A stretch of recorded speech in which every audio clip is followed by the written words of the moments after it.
I'm down at Arlington at the NARBC Reptile Show, and I'm going to first highlight a beautiful animal. This happens to be a caramel, or what they would call a T-positive northern blue-tongued skink. You guys know that I love blue-tongued skinks, and it's kind of cool that there's becoming a lot more color mutations in the U.S. finally, and northerns are kind of leading the way. Unlike over in Australia, where the eastern blue-tongued skinks seem to be the dominant when it comes to color mutations. But these guys are really cool, and over the next probably 4 to 5 years, combining different color mutations in blue-tongued skinks are probably going to really get some really incredible paint jobs coming out, and they're super easy to care for. You can feed them dog food, sometimes cat food, and eventually there's going to be some commercially available blue-tongued skink food. They're super cool animals, and I tell you what, there's no better way to start the show off.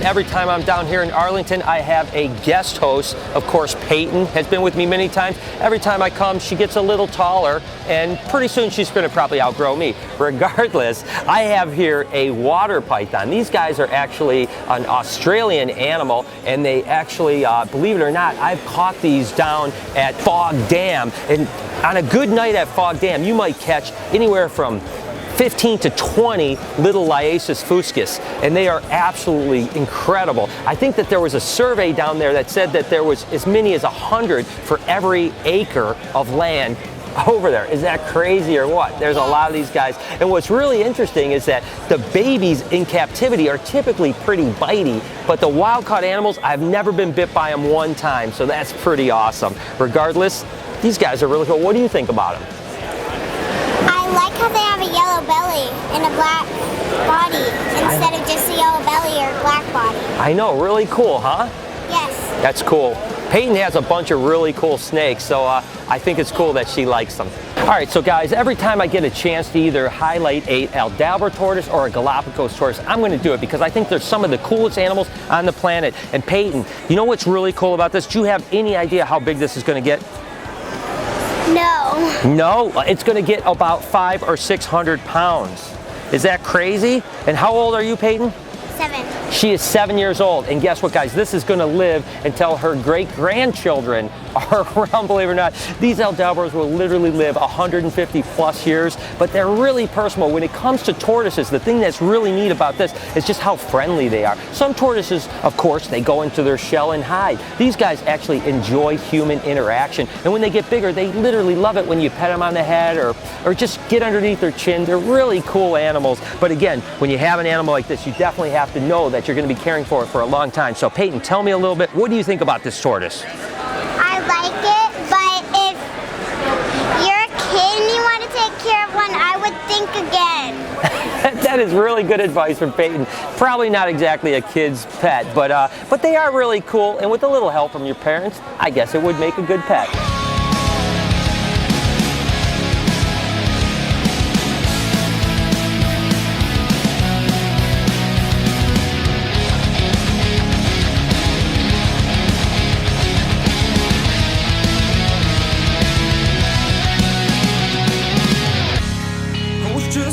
From here, focused on my own way, with never looking back to those who lived in fear. There was nothing I could do, there was nothing you said that could make me realize. My all-time favorite turtle would certainly be the Matamata. These guys are an Amazonian turtle, and just take a look at this amazing adaptation to nature. You know, if you were in that river, it's a little bit murky. This looks just like a leaf. It's just amazing. These guys are ambush hunters. They're going to stay on the bottom, very rarely move around, and no one's going to even know they're there. And then when a fish comes, they have a huge mouth. They will shoot their neck out and just snap that fish up and actually suck it into them. Believe it or not, this neck on this animal is probably a good 4 or 5 inches long. But when it comes to kind of camouflage, I think the Matamata might be the coolest animal on the planet. And for whatever reason, ever since I was a kid, I was just blown away at how awesome they look. This is absolutely incredible. It's really cool when you know the origin of an animal. And actually here at Royal Authority, they produced this sunset ball python. They brought some heads for me a few years back. We're able to raise them up and actually hatch out this male sunset. Now, I never thought, well, I knew eventually I would see the day when I saw a baby sunset at a reptile show. So it's really cool to think that way back in the day, I paid $70,000 for the first sunset that came out of West Africa. And here we are all these years later, and we actually are seeing them at a reptile show. And it's really cool when somebody invests money with you and then you see them be prosperous with it. So I couldn't be more excited for them, and it's just super cool to see a little baby sunset. To me, it's one of the coolest mutations of ball pythons out there, because most ball pythons have yellows, maybe blacks, and even a little hint of orange, but that reddish orange burnt color really is the key to making mutations that look completely different than other things. So sunsets are certainly a game changer, and I'm super excited that you're starting to see them available on the market. So there is no doubt that one of the coolest things about reptile shows, besides the cool reptiles, is meeting people like this. Look at how cute she is. She's amazing. I love the face paint. And guess what shirt she has on right now? Of course, a Snake Bites. You having a good day? Yes. It's awesome. Again, there are just so many enthusiastic, amazing people, and that really makes my day.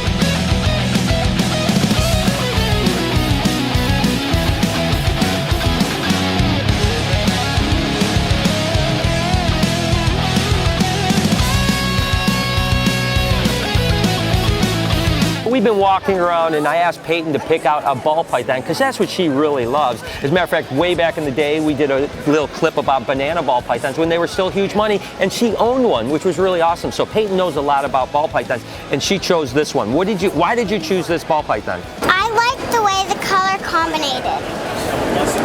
That is awesome. And this is, of course, this exact snake was in my vlog a couple days ago. This happens to be a Hypo Mojave GHI ball python. And isn't that thing just incredible? Yeah. I mean, that's amazing. I think you need to talk to your dad about getting one. Maybe getting that one. Well, the GHI is co-dominant and the Mojave is co-dominant, and when you mix those together, you get that really amazing, almost black animal that is almost patternless on the side. And then you mix the Hypo, which is a recessive gene, and that gives it that kind of grayish steel color, which makes it just one incredible animal. So I've showed bigger Solomon Island prehensile skinks all the time, but when you come across a baby, it's really, really cool. Again, these guys are from the Solomon Islands, and the thing that's really cool about a lot of skinks, and in particular the Solomon Island skinks, is the fact that they give live birth. This is actually how big they come out, and they're just really amazing animals. And again, the Solomon Island skinks will only have one live baby at a time. On occasion, you might get 2 babies, so they certainly aren't very reproductive. But I tell you, they're just such little crazy aliens, and they have such amazing climbing ability, and they have pretty powerful jaws too. So even an animal that's this size, if it clamped onto you, it's going to hurt pretty well. But man, I tell you what, I love Solomon Island skinks, the Carushas, the Brada, but a little baby like this is the cutest thing ever. This thing is absolutely incredible. I've talked about Tokay geckos in the past, but this happens to be a pied Tokay gecko. That's right, it's a recessive mutation, and as you can see, they're not typically happy animals whatsoever, but if you notice that, as long as I'm not restraining them, they actually do a little better. If I was to clamp down on him, he would immediately try to open his mouth up and try to bite me. So I'm doing my best to kind of support him and say, hey, it's okay.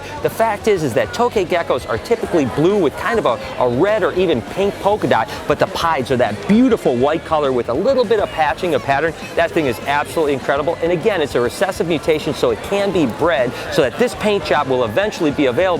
There's a handful of people already doing it, but there's not a lot of them because they only have 2 eggs at a time. They'll have anywhere from 3 to 4 clutches per year, but they're not a high fecundity animal, so you're not going to get a tremendous amount of babies. But I tell you what, this animal caught my eye, and I have to show it to you.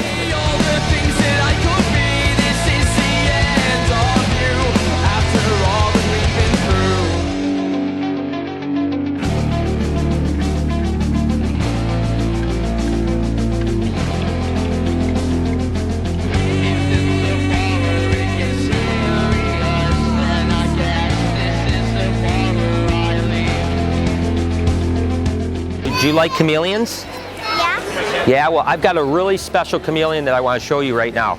Okay. But you got to hold it. Okay. All right, so guys, if you haven't followed the Instagram account, Boris the Chameleon, you really should, because of course, this is the person behind it, and she has great t-shirts as well, but this is actually Boris the Chameleon, which is really cool. I've been following it for a long time, and it's really awesome. And of course, Peyton is loving it. Peyton is like a little tree right now, and of course, Boris is an Ambalombe panther chameleon. And tell me how old. I mean, He's 2.5 now. he's 2.5 years old. And what's the typical lifespan of a panther? About 7 to 8 years for a male. 7 to 8. So it's just starting to get to that maturation level. And Boris is, as you can see, super friendly and loves people, which is really cool. Chameleons are just such unusually cool animals. What's the next adventure for Boris the Chameleon? Well, let's see. Probably Boris and Oliver. Hopefully we'll do some more funny videos on his Instagram. Oh, well, actually, Boris is going to be featured in PetSmart's 5 favorite things. Did you hear that? Boris will be PetSmart 5 favorite thing. That's pretty awesome. So y'all look for him. Make sure to check that out. And again, they do a ton of fun videos and just great pictures. So check that out. And it's such a great time to meet you, of course, but also to meet Boris and Peyton. What do you think? I like him.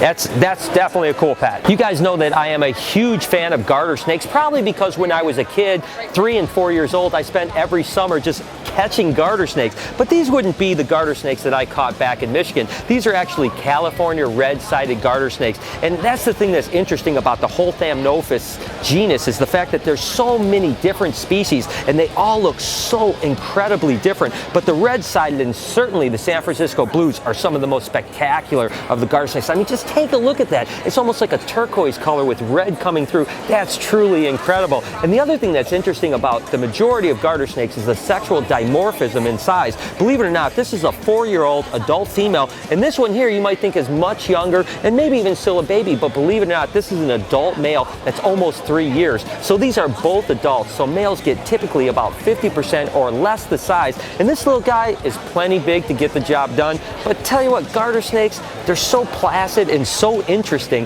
Definitely a snake that I've always had a passion for and probably always will. Peyton, this happens to be one of my favorite snakes on the entire planet. This is what they call a black-headed python. Do you have any idea why they call it a black-headed python? Because it has black head. Because it has a black head.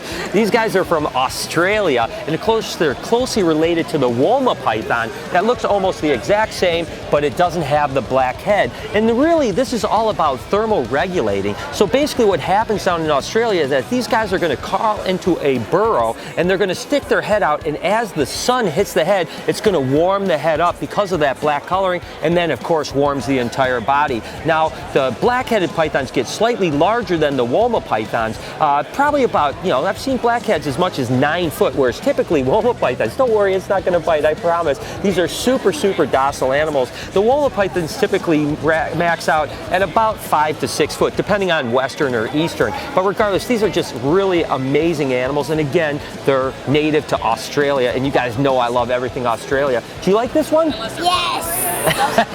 She likes them all. That's why I love having Peyton. It's been such a pleasure, not only being here in Arlington at the NARBC, but just having a good time. And it's always great to hook up with Peyton and have her be my host, because I think eventually she's going to be the one that takes over this channel. What do you guys think? I hope you guys have had an amazing time. And as always, guys, I'm Facebook and tweeting and Instagramming my way through things. So make sure to follow me over at SnakeBytesTV. Until next week, from me, Peyton, and the black-headed python, you've been watching Snake Bites.